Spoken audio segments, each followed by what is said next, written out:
Everyone is collecting data, but how do you know the value of your data? And more important, how do you actually get that value out of your data? In today's podcast, you will learn three things. First, what data value is, and also the terms data valorization and data valuation. Two, how to exactly measure the value of your data. And three, what you can do to get the value out of your data.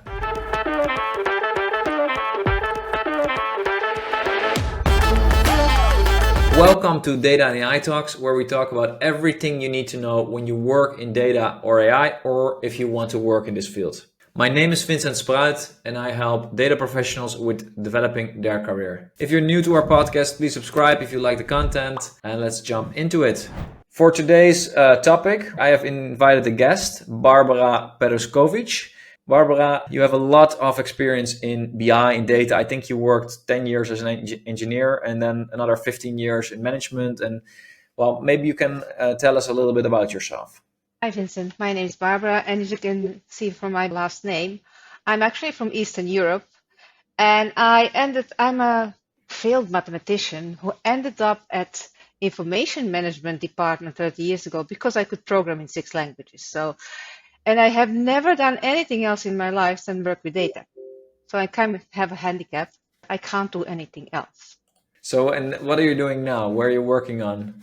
I'm actually now working on a strategy project for big companies, and I'm also guiding the data governance implementation and investment firm. So those are small things.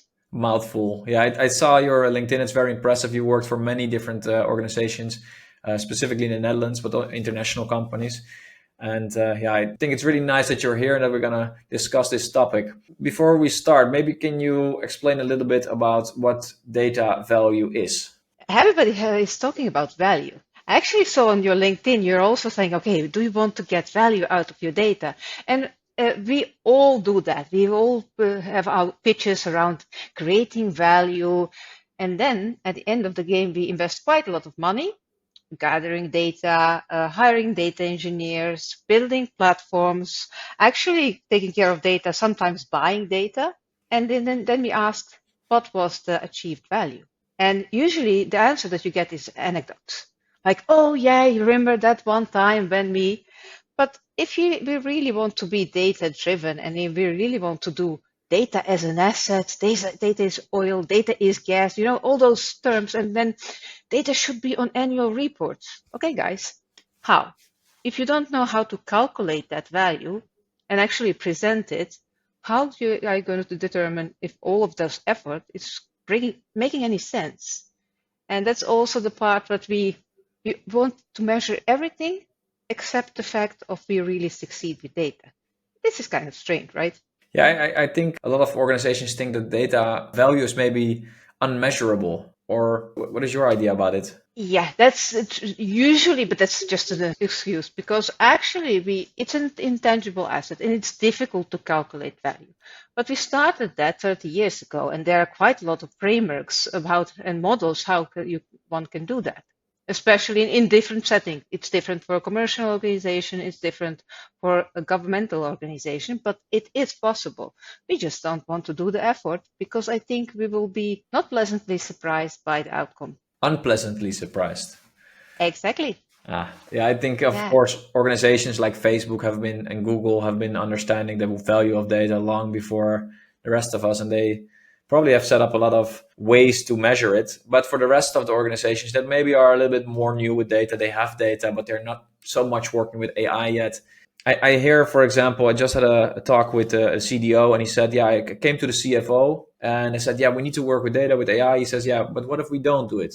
Do we lose anything? Well, we miss out on the AI revolution. And he says, so what? I miss out on a lot. So these guys, they really need to have numbers. Like, what do we get back out of it? And I think that a lot of organizations find it hard, and me included, to see what is that value of data. So let's jump a little bit more into that. Can you maybe give a successful example of where you got value out of data? Of course, everybody talks about Facebooks and stuff like that. I don't want to talk about Facebooks because never mind. But let's talk about one really great company, which is a Dutch company. And they understood getting value of data like nobody else. That's text kernel. and I make it it's a great company. They're doing AI for 20 years, but nobody knew what AI was. And they are actually matching CVs with people who are looking for recruitment agencies. So Vincent, if you want to buy some software, buy data from text kernel, and they actually monetize their data, but they have figured that everything out. They have figured how much is it worth, how much is it bringing up, and they actually got sold for millions to private equity. So this is a really good example how, like a small company starting in a niche field, you can make quite a lot of money on something that everybody says, oh yeah, we can all do that. And in contrary to that, we have an example where the same set of data, we are talking about same set of data, and we are talking about disaster. And it's like, it's actually been in Computable last week. Maybe you have heard of it. René van Veldwijk just wrote about the insurance agency spending 65 million euros on a data that is useless while they have the same data in-house, but they just did not get the value of that data. Mm. And it's actually the same set of data. Is that because it's less organized, or they just don't know? No, they actually it's because they really did not anticipate. They really did not get the value of the data that they have, and they bought something on assumption that it has value. Didn't look at the properties that the data had and the model that it had. And when you dig enough, you see that you buy a lot of crap of data, which is illegal. So they cannot use it. Mm. And with the proper valuation up front, you can actually be sure what you're buying. Yeah, of course, we are exchanging data a lot, and that's one way to make money out of it. But there's also, with the AI models that we're going to be using and the better data, there's process that you can improve. There's employees that you can enhance, right? You have, there are 3 different models and 3 different methods how you can actually get value and measure value out of data. Okay. When we look at the models, we have that market model, like think of Facebook, what you just said. We look at cost and revenue, and you are buying or selling data, and you're buying products, and you are enhancing products, and you are making that's the market model. And then we have the economic model. An economic model is about adding some value into the processes, adding some value into policies, adding value to another organization. That's what governments usually do, like open data initiatives and stuff like that. That's that kind of model. And then we have the third model, and that's the model that actually TextKernel used, and that's the dimensional model, saying, okay, we have this data that we have has a certain characteristic, which we from data management call data dimensions. And for the first time, it's useful that we have something like that. And you can actually play with that and saying, because my data has certain properties, I can do this or that with the data and extract value. And that value can be then extracted with 3 methods, and the methods can be usage. I'm just going to use it into the process, or it can be actually revenue. I'm going to sell it, like first market model. But it can also be utilization in quite another processes. So you have different perspectives. How can you create that value afterwards? And when you have that data set, you have to consider not just having it, but also the way how you're going to monetize it. There's a really nice book from, I don't like Doug Laney, but he wrote a really nice book about it. And he actually introduced the term of infonomics, saying, okay, how do you calculate the value of all those stuff that you're doing? Not just the data itself, but also hiring data engineers, building the data platform. And how does that make sense at the end of the day when the CFO comes and says, okay, guys, what did we actually make out of this? Yeah, that third one, I think that's the most interesting for most companies, probably. There's so much data available, and it's very expensive to hire data professionals and to set it up in a correct way. Storing data is expensive. And I can understand that a lot of companies feel like this is more costly than what it will deliver. For what kind of companies do you think this will be interesting to start with? Especially companies who are actually going to invest quite a lot of money. Because then you are talking, and that's usually what we said, 65 million is quite an amount of money before you invest something. If you're trying and doing some small stuff with 1 or 2 people in your team, and it's on a trial version, of course, you're not going to do that. But if you are going to invest to change your business process, you're going to change the whole way of working, better be sure that's going to deliver some value. So you need to already have some kind of data maturity to say, okay, now it's interesting to actually understand the value, know how to get the value out of Yes. it. And it's not per se interesting for companies that are just starting with data. It's maybe a bridge too far. If you're just starting with data, you can just use the first market model, cost revenue, saying, okay, this cost me so much and I sold it for that. And it's the most simple model, and it's most, or for example, this I bought some ChatGPT based AI assistant, and it cost me so much, and it delivered me 3 hours less work. So that's the kind of simple things that you can do when you don't really have mature data organization. But if you have mature data organization and you have done quite a lot of stuff with engineering, modeling, then you can actually address those data dimensions and saying, I know my data, I know how it looks like, I know where it flows, I know where it goes, so I can actually anticipate on that. And how do you do that? Upfront, you decide which kind of things are you're really going to focus. If you're a governmental organization, you're not going to focus on revenue, you're not going to focus on how much is my data worth selling on the public market, but you're going to say, if for example, it could be that you say how many other governmental organizations are going to use my data to build services. Oh, that's a good measure. Or you can find some kind of measure saying, okay, this is how we are going to measure success. And then go back through that,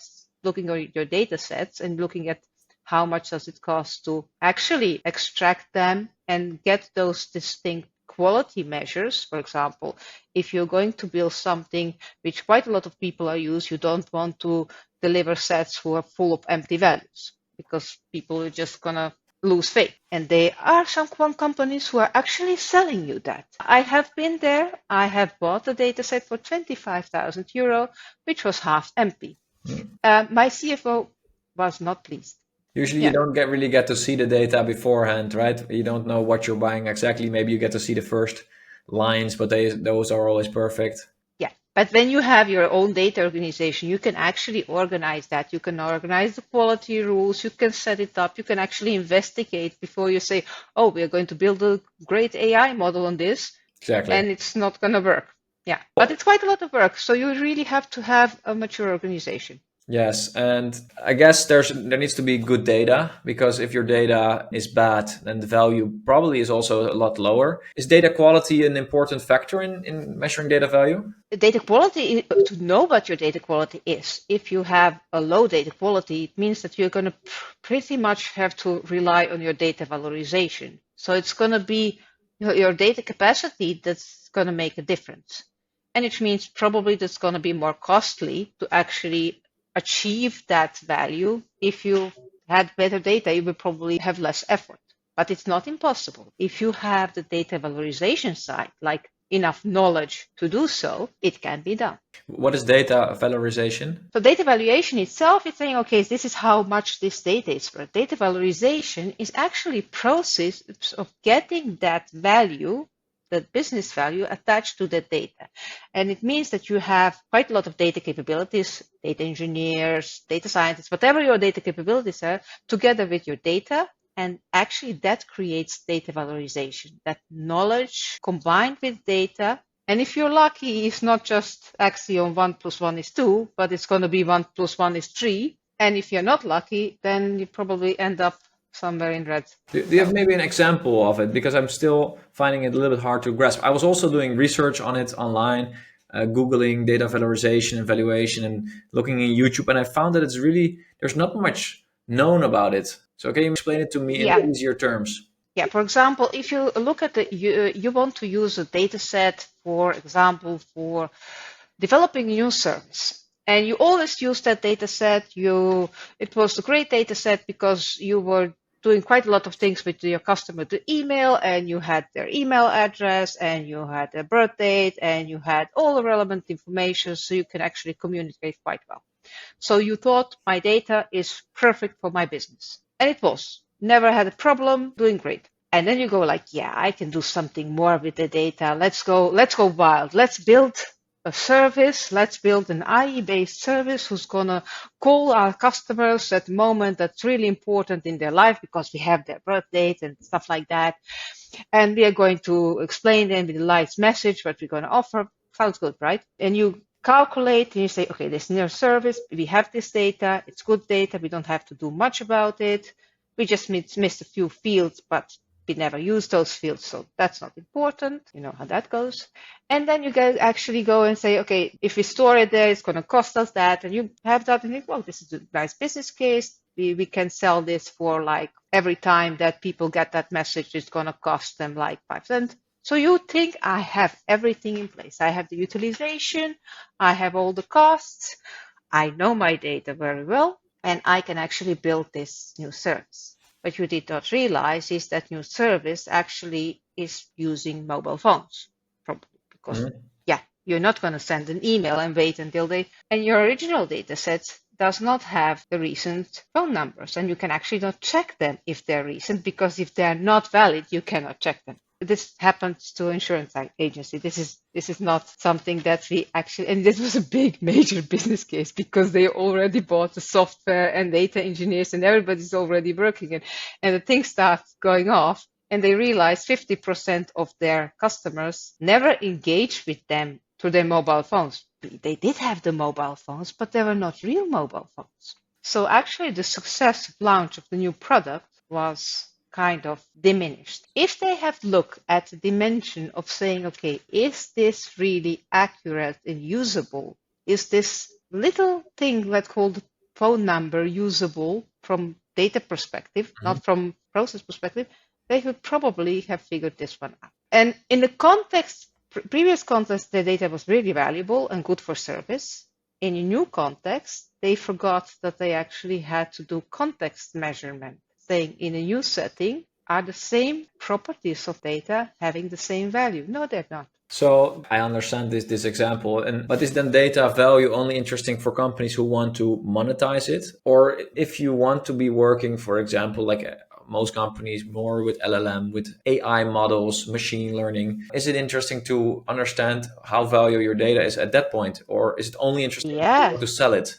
No, but because look at what's happening in healthcare. In healthcare, a few years ago, hospitals were offered quite a lot of money to use the new module from the software, and it was an AI module. Can you imagine that? You're paying quite a lot of money for a system, and they come to you and they say, you know what, you will get $1 million a year, if you use this extra feature that we provide for you. And all of the hospitals, of course, don't have money, and they think, oh, that's great, let's do that. What's happening there? Their model, which was not a great model, gets trained on data that you have as a customer. Fast forward 2 years later, now you're going to pay for that module that was actually built on base of your patient's data. Exactly. You did not realize the value of your data providing to that. And this is kind of thing that we see quite a lot of often. People do not realize what the value of their data is until it's too late. We see that with OpenAI as well. I mean, come on, they're generating value based on other people's data, which is ingenious, but somewhere it's like, I don't know. It's never free. If it's free, then you should think, hey, wait a minute, what is you're going to pay later or they're going to earn money somehow. Exactly. We actually have a theorem, actually, it's not a saying, there is no free lunch in information management. It's a mathematician module, so I can explain that one, but it's like you cannot have free lunch in information management. If it's free, somebody's paying for it, and probably you're paying with your data. And it's quite a lot happening with governmental organizations as well. You see quite a lot of monetization of public data, which is in some sense really good because that's also the intention. But sometimes it also gets a little bit tricky when you resell it, repack it, and resell it, and repack it, and resell it, and it's actually going to somewhere which was not initially intended. So basically, because let's say a lot of companies think, well, it's all fine for me, we don't need that extra money or something. But if you're not using your own data, there's a big chance that somebody else will use your data. Exactly. And you can make money off it, but instead you just give it away. And if you would have thought a little bit harder and maybe put in a little bit of effort, you would have those income streams for yourself. That's what you're saying. Yes, or you can have some benefits. I mean, it does not have to be money. But for example, you could say, okay, great guys, we will train this model for you, but give us the license till for next 100 years for free. Fine, But that's also things that people are not really realizing that they're doing. Yeah, so in They're this case, giving the quite, hospital could have yeah, negotiated better deals with its supplier and saved a lot of money instead. But they already got yeah, maybe 1 million, but that could have been 100 million, for example. exactly, exactly. And some of them did not got the million. Some of them just got like, oh, do you want a free module? Yeah, Oh yeah, thank you. they just did it Yeah, for free. yeah, exactly. But that's also not realizing because I mean I can understand when you don't have, but not realizing that you're actually giving something away. Okay. If you're going to do the valorization or the taking the value of your data, is there some kind of help or checklist or where to start? There are like quite a lot of papers and there are quite a lot of frameworks, but I also was looking for one big book when it's all in. That's not. I'm actually making a guide. So with all of those lists and all of those frameworks and all the possibilities in a simple language, because most of those things are like with formulas, which don't make really sense if you're not a mathematician. So you go like, what are they saying there? But it can be translated to for most data management people to really understand what we mean. So yeah, So it's going to be a thin book. 40, 50 pages Ah, that's thin. with examples. So that's thin, you know, Yeah, some that's images. it's a kind of guide. Yeah, so Yeah, we don't want another theoretic book that we all exactly. don't understand that goes above our head. We want it in layman's terms, easy to understand. What should we do? So when will this book be available? In a few weeks, so I guess it's gonna be end of June. Okay, good, great. Well, we're gonna look forward to that one. Just another question. Usually, I always ask at the end, what is the book that you? It doesn't necessarily have to have anything to do with the subject we discussed today, but what is something you read in the last months or year that you would like to advise to other people to also read? Actually, something that actually relates to what we talked about, and that's the semantic modeling. You can find it on O'Reilly. I think you can even find it sometimes it's even free on O'Reilly. And it's actually from one of the modelers at the text kernel who explained how they did semantic modeling and knowledge modeling and how they actually extracted value from that kind of public thing of data, which was already there. It's 800 pages. I read it in one night, so I can really recommend it. It's good. Okay. I don't know if you sold it completely right, but with you saying I read it in very quick, maybe I should try it and learn a little bit more about it. I'm definitely gonna look into it. So the last thing before we finish it off, it's companies. For who is this data valorization and data value? It's for companies that are already a little bit data mature. It will give them insights in how to get more value out of their data, and also maybe give them the power to talk with the management or the board or the business, whoever is in the company, to make them understand why data is important, why they should get more budget, why they should do certain projects. Is that correct? Or do you have anything to add there? It's kind of justification of all that we do and justification which is quantifiable. And I think it's time that we also start doing that instead of telling stories. So in not just saying, hey, data is the new gold, that it's important, we have to do it, otherwise we miss the boat. No, actually saying, this is why it's important, this is what it costs, this is what it brings in the short term or in the long term, but make it measurable. Exactly. Good. Anything last to add? No, thank you for having me here. Thank you so much, Barbara. It was nice talking with you. I understand now a little bit more about this topic. I think it's complicated, but it is very interesting and fun if you actually understand how to do it. And I think more companies should do it. If you are listening and you think, hey, this is something interesting, I will put a link below where you can find the book, find the other topics we discussed, and also where to find the book of Barbara. Of course, you can also hire her services. Just drop me a message and we will probably create a link for this. Thank you so much. If you love this video, please check out our other video where we spoke with the CDO, the Chief Data Officer of Schiphol Airport, and talked about their digital journey into AI. So enjoy. Bye bye.